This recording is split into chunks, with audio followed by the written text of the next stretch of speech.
अस्सलामुअलैकुम नाज़रीन, drama serial Kasa ए दिल की नेक्स्ट आने वाली एपिसोड काफ़ी दिलचस्प होने वाली है, जिसमें आप देखेंगे कि जैसे कि शीरी सोम्या को बिल्कुल भी पसंद नहीं करती।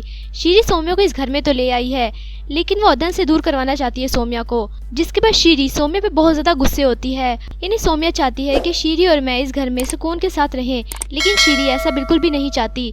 शीरी सोम्या से मुकाबला करने लग जाती है, जिसके बाद सोम्या शीरी से कहती है कि शीरी, अगर हम दोनों सुकून के साथ अदन की जिंदगी में रहना चाहते हैं तो तुम मुझसे मुकाबला करना छोड़ दो। सोम्या की ये बात सुन के शीरी को बहुत ज्यादा गुस्सा आ जाता है, जिसके बाद शीरी सोम्या से कहती है कि मैं तुमसे मुकाबला करूंगी, एक मर्द की रिजेक्ट की हुई औरत से मुकाबला करूंगी मैं। ये बात सुन के सोम्या शीरी की तरफ देखने लग जाती है, जिसके बाद शीरी सोम्या से कहती है कि क्या नाम था उसका, हातिम। यानी हातिम के बारे में शीरी को सोम्या की भाभी की वजह से पता चला है, क्योंकि सोम्या की भाभी घर पे भी आई थी, जिसकी वजह से शीरी और ज्यादा मजबूत हो गई है और उसको हातिम के बारे में पता चल गया है। जिसके बाद शीरी सोम्या के साथ बहुत ज्यादा गुस्से में बात करने लगती है और सोम्या से बदतमीजी करने लग जाती है, तो सोम्या से ये सब कुछ बर्दाश्त नहीं होता। जिसके बाद सोम्या शीरी से कहती है कि बहुत बड़े बोल बोलने से इंसान को डरना चाहिए। तो ये बात सुन के शीरी सोम्या की तरफ हैरत से देखने लग जाती है, जिसके बाद सोम्या शीरी से कहती है कि भला वो क्यों डरेगा जो अपनी हैसियत ही भूल गया है। जिसके बाद सोम्या शीरी से कहती है कि अगर मैं किसी मर्द की रिजेक्ट की हुई औरत हूँ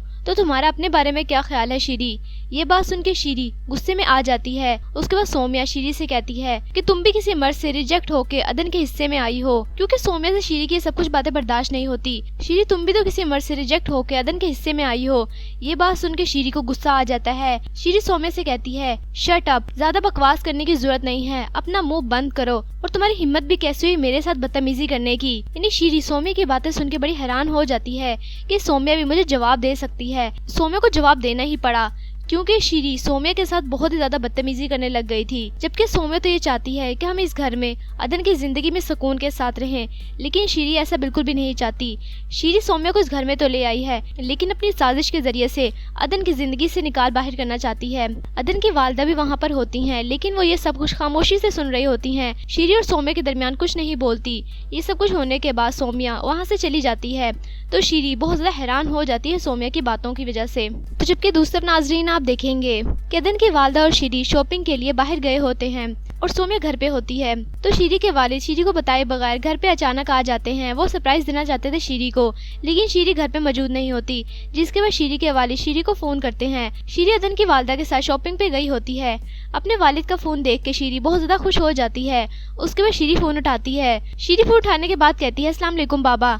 जिसके बाद शीरी के वालिद कहते हैं कि वालेकुम अस्सलाम बेटा, कहाँ पर हो तुम लोग।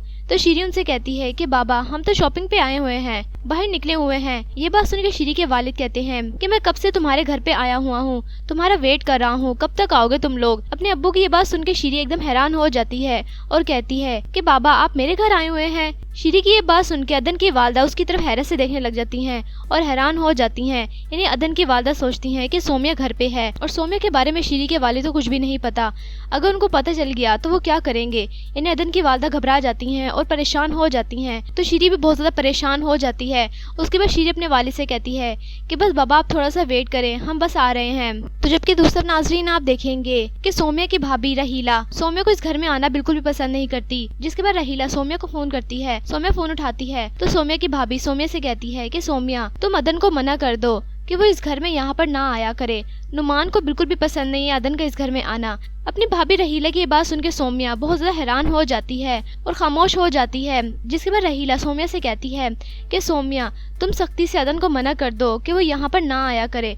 अगर वो यहाँ पर आया तो नुमान यानी तुम्हारे भाई कह रहे हैं कि मैं इस घर में आना छोड़ दूंगा और मैं इस घर को ही छोड़ दूंगा। ये बात सुनकर सोम्या बड़ी परेशान हो जाती है। रहीला सोम्या से कहती है कि सोम्या, तुम समझ रही हो ना मेरी मजबूरी, तुम बस अदन को मना कर दो कि वो यहाँ पर ना आया करे और तुम अच्छे से समझा लेना, सब कुछ हैंडल कर लोगी, मुझे उम्मीद है तुमसे। तो ये सारी बातें सुनकर सोम्या अपनी भाभी से कहती है कि जी भाभी। यानी सोम्या सोचती है, यानी सोम्या को सब कुछ पता है, लेकिन सोम्या भी खामोश है। जिसके बाद सोम्या फोन रख देती है और बड़ी दुखी और परेशान हो जाती है। सोम्या अपनी भाभी की सारी बातें सुन के बहुत ज्यादा उदास हो जाती है और रोने लग जाती है। तो जबकि दूसरा नाजरीन आप देखेंगे कि शीरी जब घर पे आती है तो सोम्या की हालत देख के सोम्या से कहती है कि सोम्या, अपने कपड़े चेंज करो और जाके थोड़ा तैयार हो जाओ, क्या हुलिया बनाया हुआ है तुमने। यानी सौम्या रो रही होती है और बहुत ज्यादा उदास होती है, अपनी भाभी की बातों की वजह से परेशान होती है। तो शीरी सौम्या से कहती है कि ये रोना धोना बंद करो, तुम क्या रोना धोना लगाया हुआ है तुमने, जाओ जाके अपना हुलिया दुरुस्त करो। शीरी की बात सुनकर सौम्या कहती है कि शीरी तुम चाहती क्या हो आखिर, मुझे एक दफा ही बता दो। जिसके बाद शीरी सौम्या से कहती है कि मैं क्या चाहती हूँ इसके बारे में तुम्हें अभी नहीं पता, और अगर पता चल भी गया तो तुम कुछ नहीं कर सकती। ये बात सुनकर सौम्या खामोश हो जाती है। तो शीरी सौम्या से कहती है कि तुम्हें समझ नहीं आ रहा है मैंने क्या कहा, तुम जाके अपना हुलिया दुरुस्त करो और जाओ जाके चेंज करो अपने कपड़े, क्या हुलिया बनाया हुआ है तुमने। शीरी की इन बातों से सौम्या को बहुत ज्यादा गुस्सा आ जाता है। तो सौम्या शीरी से गुस्से में कहती है कि शीरी तुम आखिर चाहती क्या हो। शीरी ये मेरा मसला है, मैं कैसी दिख रही हूँ और कैसी नजर आ रही हूँ, तुम्हारा मसला नहीं है। ये सारी बातें सौम्या शीरी से कर रही होती है। तो वहीं पर अदन भी आ जाता है। अदन ये सब कुछ सुन लेता है।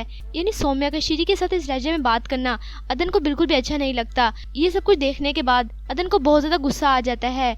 अदन सौम्या को आवाज देता है, सौम्या क्या हो गया है तुम्हें। शीरी तो वहाँ से चली जाती है। यानी शीरी अदन के सामने बड़ी मासूम बन रही है कि जैसे उसने कुछ किया ही नहीं है, जबकि ये फसाद शीरी की वजह से ही हुआ है और सौम्या ने कुछ भी नहीं किया था। शीरी ने अदन की नजरों में सौम्या को गिरा दिया है।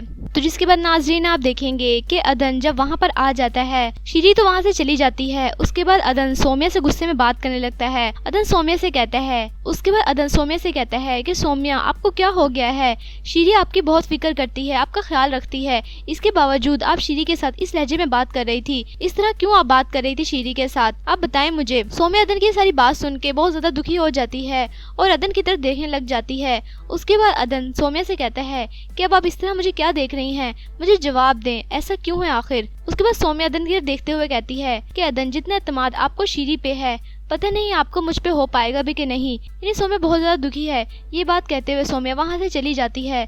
तो अदन सोच में पड़ जाता है सौम्या की बात सुन के। अदन बहुत ज्यादा परेशान हो गया है क्योंकि अदन के सामने शीरी की भी असलियत नहीं आई, जबकि शीरी की ये साजिश है कि सौम्या को अदन की नजरों में नीचे गिरा दे और फिर अदन बस मुझसे ही मोहब्बत करें। यानी ये सब कुछ शीरी की साजिश है। तो आपके ख्याल में क्या शीरी की ये साजिश कामयाब हो जाएगी और अदन सौम्या पे एतमाद करेंगे कि नहीं, या फिर शीरी की बातों में आ जाएंगे। अपनी कीमती राय का इज़हार कमेंट सेक्शन में कीजिए। वीडियो अच्छी लगी हो तो प्लीज़ लाइक करें और मेरा चैनल सुपर ड्रामा रिव्यू को आपने लाजमी सब्सक्राइब करना है और बेल आइकन को प्रेस करना है ताकि आपको हर आने वाले लेटेस्ट ड्रामे के रिव्यूज़ मिलते रहें। तब तक के लिए अल्लाह हाफिज़।